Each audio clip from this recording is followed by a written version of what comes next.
las autoridades penitenciarias se dan una política del pabellón ese, donde estaba Agustín Tosco, lo van dejando para compañeros que no tenían, o tenían muy poca, relación con las organizaciones armadas. Y a los compañeros que teníamos relación y habíamos caído relacionados con las organizaciones armadas, nos pasaron para otros pabellones. Y yo cuando paso a este pabellón me entero de que ya estaba en danza el estudio de la fuga de Rawson. Con respecto al gringo se da la gran problemática, porque para nosotros el primero que tenía que irse era el gringo y después el resto. Entonces Santucho con otros compañeros van a planteárselo al gringo, la posibilidad de la fuga, la viabilidad de la fuga, y que él sea uno de los primeros que sale. Y yo me entero después que el gringo no aceptó, y ahí está lo valioso de él, ¿no? No miró desde su punto de vista personal si quería o no estar libre. Él pensó desde dónde podía ser más útil a sus compañeros. Él no iba a ser útil para los compañeros que lo habían elegido que estuviera al frente del gremio desde la clandestinidad. Y fue así de que hasta en forma indirecta tuvo que aportar al tema de la fuga, porque como yo decía, el pabellón donde él estaba era uno de los que, por la composición de los compañeros que estaban, no estaban tan de acuerdo con el tema del desarrollo de la lucha armada y nada por el estilo. O sea, entonces en el pabellón de él había que tener cuidado de que no se armara en el momento de la fuga un desbande ni nada por el estilo. Y el gringo eso dijo, no, eso le garantizo yo de que el pabellón va a estar en orden. Bueno, la fuga se da como se da, falla en su totalidad. Era una fuga planificada para que se fueran 110 compañeros.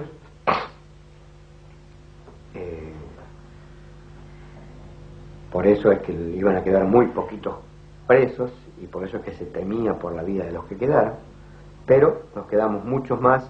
Se fueron 6 en libertad y a 16 quedaron atrapados en la base. Yo recuerdo que hace un año estábamos los compañeros en el penal de Rawson enfrentando muchas dificultades. Después del 15 de agosto a todos nos oprimía una angustia por la suerte de aquellos compañeros que habían sido capturados en el aeropuerto de Trelew y que estaban alojados en la base aeronaval Almirante Sar. La noche del 15 de agosto, que fue la última oportunidad en que nosotros podíamos escuchar radio, sabíamos que 6 compañeros habían recuperado su libertad, pero que 19 compañeros estaban en manos de las fuerzas de la represión. Esa radio, hasta que durara las pilas, nos iba a decir qué pasaba afuera.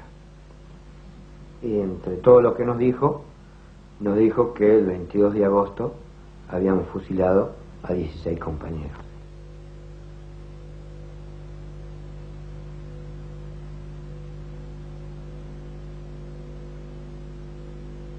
En la cárcel fue un ataque colectivo de histeria. Empezamos a golpear puertas, a voltear los jarros contra las rejas, a gritar, a amenazar, a prometer 5 por 1 no va a quedar ninguno, cualquier barbaridad que se nos ocurriera, hasta que al tiempo todo se fue calmando, se fue diluyendo, se fueron aplacando los gritos, fue ahondándose en nuestra conciencia de que no los íbamos a ver más, y yo me encontré en mi celda, sentado en la cama, sin ganas ni siquiera de mirar por la ventana a los otros compañeros.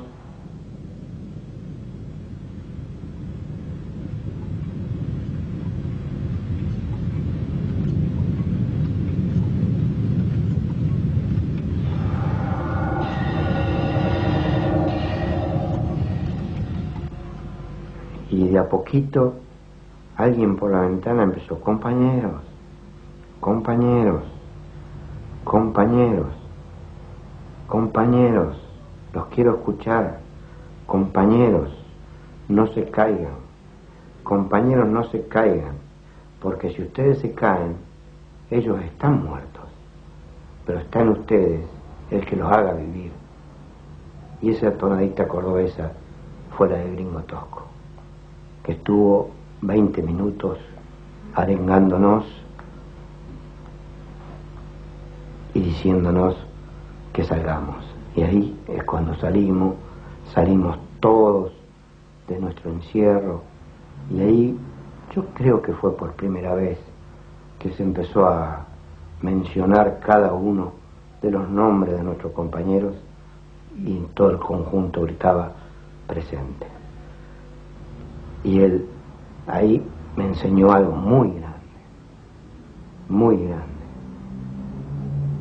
que la voz de los sin voz surge naturalmente, y nosotros nos habíamos quedado sin voz, y el Gringo fue la voz de los sin voz en ese momento, que surgió naturalmente. Yo creo que no ha sido una impostura de él, de decir tengo que cumplir este rol. Lo cumplió naturalmente. Él no se iba a ir en fuga. Él en ese momento no era un hombre de las Fuerzas Armadas nuestras, pero fue el que supo enseñarnos el camino y el que nos dijo: despierta, muchachos, esto sigue. Ya estamos en el aeropuerto de Caja Blanca, y ustedes podrán apreciar al fondo la silueta del BAC británico de Austral, el cual condujo al dirigente sindical Agustín Tosco, liberado recientemente por el Poder Ejecutivo. Entonces, era de la idea o de la actividad de algunos ciudadanos, de algunos trabajadores, de donde surgía esa reacción del pueblo. No, era la reacción nacida en el propio pueblo, organizada por el propio pueblo, y que en definitiva, por encima de onganía, de toda la represión y de todos los años que nos dieron, nosotros cuando llegamos a Córdoba, nuestro primer grito fue: abajo la dictadura, el pueblo es quien nos ha liberado. Tenemos una gran emoción, sentimos una gran alegría de estar otra vez entre todos ustedes. Cuando volábamos sobre Córdoba y mirábamos esta tierra tan querida, que tuvimos que abandonar por más de 6 meses, cuando recordábamos el estar en la prisión, recordábamos a nuestros seres queridos, a nuestros compañeros, a nuestros amigos, cuando los recordábamos a ellos y sabíamos que estaban luchando con dignidad, que continuaban su lucha con firmeza, nuestro espíritu se fortalecía. En ningún momento declinó nuestra moral, porque estaba respaldada por el movimiento obrero de Córdoba, por la maravillosa juventud universitaria, por los compañeros sacerdotes del tercer mundo, por los compañeros abogados defensores, por las instituciones sociales y políticas que continuaban luchando por la justicia social y por la liberación nacional.